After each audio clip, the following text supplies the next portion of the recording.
তৃণমূলের দলীয় পতাকা নর্দামায় ফেলে দেওয়ার অভিযোগ বিজেপির বিরুদ্ধে, উত্তেজনা দুর্গাপুরে। বিধানসভা নির্বাচনের দিন যতই এগোচ্ছে ততই উত্তপ্ত হচ্ছে বাংলার রাজনীতি। তৃণমূলের দলীয় পতাকা নর্দামায় ফেলে দিয়ে সংকল্প সভার প্রস্তুতি নিচ্ছিল বিজেপি। এই অভিযোগ তুলে সরব তৃণমূল। চরম উত্তেজনা দুর্গাপুরের ১৬ নম্বর ওয়ার্ডের ধান্ডাবাগ বাগানপাড়ায়। ঘটনাস্থলে দুর্গাপুর থানার পুলিশ। তৃণমূল কর্মীদের অভিযোগ, বিজেপির কিছু দুষ্কৃতী রাতি অন্ধকারে তৃণমূলের দলীয় পতাকা খুলে ফেলে দেয়। রবিবার সকলেই নজরে আসে এলাকার মানুষের। তারপরেই তৃণমূলের কর্মী সমর্থকরা সরব হয়। তৃণমূলের প্রাক্তন পুরপিতা পল্লব নাগ ও সুশীল চ্যাটার্জি বলেন, তৃণমূল কর্মীরা চাইলে আধ ঘণ্টায় প্রতিরোধ করতে পারে, কিন্তু আমরা নোংরা রাজনীতি করি না। তবে যারা এই রকম ঘটনা ঘটিয়েছে তাদের বিরুদ্ধে কড়া ব্যবস্থা নিতে হবে, না হলে আমরা বৃহত্তর আন্দোলন। খুব নয়, আমাদের 18 তারিখ সংকল্প যাত্রা।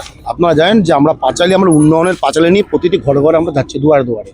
তাই কালকে কনিষ্ক গোলাই থেকে SM ব্যানার্জি হয়ে আমরা ঝান্ডাবাদে আমরা কালকে দলীয় পতাকা মেরেছি। তো হঠাৎ করে দেখছি সকালবেলা, হ্যাঁ আমাদের দলের পতাকা, তৃণমূলের পতাকা, হঠাৎ করে দেখছি আমাদের পতাকা বেশ 1-150 পতাকা নেই। তো আমরা বলছি যে রাতের অন্ধকারে না খুলে সকালবেলা যদি বাপের বেড়া হয়ে থাকে, বাপ যদি জন্ম দিয়ে থাকে, তাহলে ফ্ল্যাগগুলো খুলে দেখার। আর আমরাও তৃণমূল ব্যবস্থা বলছি আধ ঘন্টা আমাদের সময় লাগবে না। এই যারা আছে উচ্ছৃঙ্খল দল, এই হনুমানের দলকে আধ ঘন্টা লাগবে না আমাদের সরাতে। দলীয় পতাকা যে যার মতো লাগাতেই পারে, তাদের ব্যাপার, আমাদেরও ব্যাপার, কোনো অসুবিধা নেই। তাহলে এরকম নোংরামি আমরা চাইছি না। আমরা পুলিশকে জানিয়েছি, ট্রেনে ফেলেছে, পুকুরে ফেলে দিয়েছে, ছিঁড়ে ফেলে দিয়েছে, গলিতে পড়ে আছে। এবং আমরা চাইছি যে ফ্ল্যাগগুলো, আমরা বলছি যে তোমরা তোমাদের মতন পথসভা করো, যা করো, আমরা আমাদের মতো গণতান্ত্রিকভাবে আমরাও করবো। লড়াইটা তো মাঠে হবে।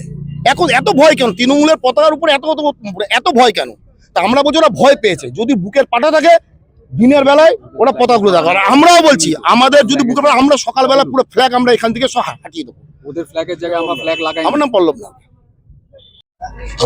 আমাদেরও 18 তারিখে সংকল্প যাত্রা আছে এবং আন্তর্জাতিক যুব দিবস 12ই জানুয়ারি। সেই উপলক্ষে আমরা গোটা ধান্ডাবাগে কালকে শুরু করেছিলাম পতাকা বাঁধার জন্য। আমরা কনিষ্ক মোড় থেকে শুরু করে ধান্ডাবাগের ভেতর দিয়ে আমরা পতাকা বেঁধেছিলাম। আমাদের এই অঞ্চলে যে মাঠের সামনে যে কিছু পতাকা ছিল কয়েকটা, সেগুলো খুলে দিয়ে রাত্রিবেলায় তারা ড্রেনের মধ্যে ফেলে দিয়েছে। কিছু বিজেপির এখানকার দুষ্কৃতকারীরা তারা এই সমস্তগুলো ফেলে দিয়েছে। রাত্রে বসে ওখানে মদ খেয়েছে, মদ খেয়ে এইসব কাণ্ডগুলি করেছে। আমরা এই চোরের মতন এই কাজ করে আমরা ঘৃণা করি, ধিক্কার জানাই। বিজেপির 13 তারিখে সভা আছে। আর আমাদের বিগত 50 বছরে 34 বছর রাজত্বকালে, CPM-এর রাজত্বকালেও আমরা ধান্ডাবাগে বুক ফুলিয়ে আমরা এখানে ক্ষমতায় ছিলাম এখানে। কোনোদিন কারো ক্ষমতা হয়নি আমাদের পতাকা খুলে ফেলার। হঠাৎ এদের সারা ভারতবর্ষে এরা যে দুর্নীতি করে চলেছে, সেই দুর্নীতিটাকে পশ্চিমবাংলায় তথা ধান্ডাবাগেও নিয়ে আসতে চাইছে। এরা এইভাবে ভাবছে যে মানুষকে কিনে নিতে যাবে এবং এলাকার শান্তিপ্রিয় মানুষকে অশান্ত করার চেষ্টা করছে। এইরকম ধরনের যদি চলতে থাকে, ধান্ডাবাগের মানুষ ওদের এই মিটিংয়েও বাধা দেবে তাহলে।